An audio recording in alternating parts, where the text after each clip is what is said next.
How's it going, dudes? My name is Marco, and I do motion design for a living.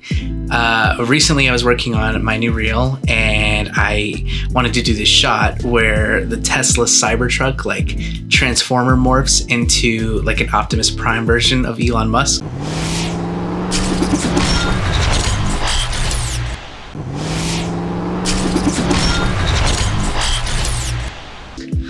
OptiMusk Prime, if you will.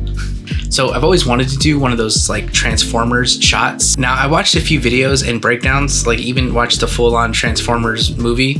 Totally wasn't procrastinating at all.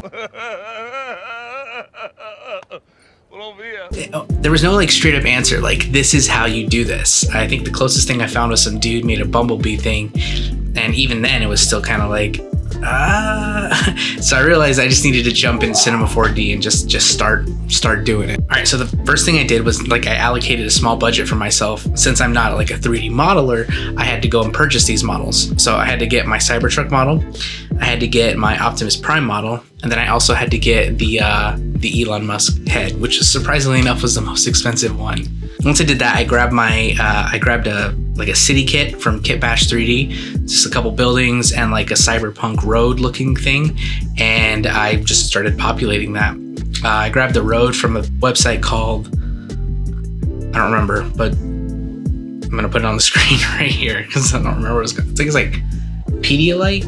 No, what's that website called? Pedialyte for what? I want a Polygon with 2 9s. It's Polygon. It's gonna be here. So the transformation part was pretty challenging, and I don't think there's a right or wrong way to do it. Well, I take that back actually. The wrong way to do it would be to actually make it like physically accurate. Like this is how it would actually, it would be so difficult. I mean, it'd be awesome, but it's just too difficult. You basically want to take like 2 models, so the Cybertruck model and then your final model, and then kind of like start to animate this one while the second one starts to animate out from inside of it. That's kind of what I did, and then it was just a lot of trial and error, going back and seeing what looked good, what didn't look good, and then also making it kind of robotic, like having my keyframe eases being like hard, you know, and like boop, boop, boop, boop, stuff like that. I think that helps give it that like robot feel, if you will. So then I took my renders out of Cinema, I rendered them all out. I rendered different passes, pass for the car, pass for the city. I even rendered out a pass that was like just the emitters in the scene. So anything in the scene that emits light, I have on a separate pass, which is cool. It allowed me to like add like little color flashes and glows to it and whatnot, because you only want things to glow that are like actually being illuminated, you know what I mean? So it's a cool pass. I use Cinema 4D, and I use Octane as my renderer, by the way.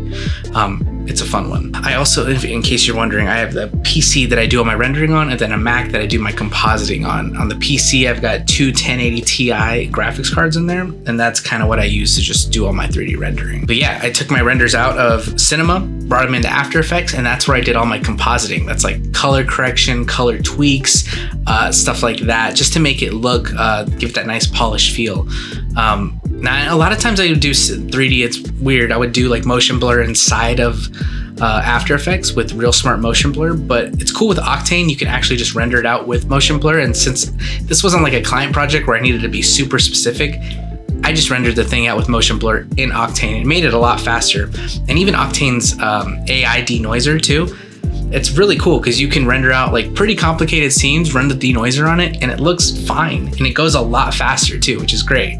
Once I rendered it out, out of After Effects, I took it into Premiere Pro. I did all my sound design there, and it's something crazy. I honestly just found all my sounds off of like YouTube, Envato Elements, which is great, link in the description. And Splice also, which is another great website for finding like sound design stuff.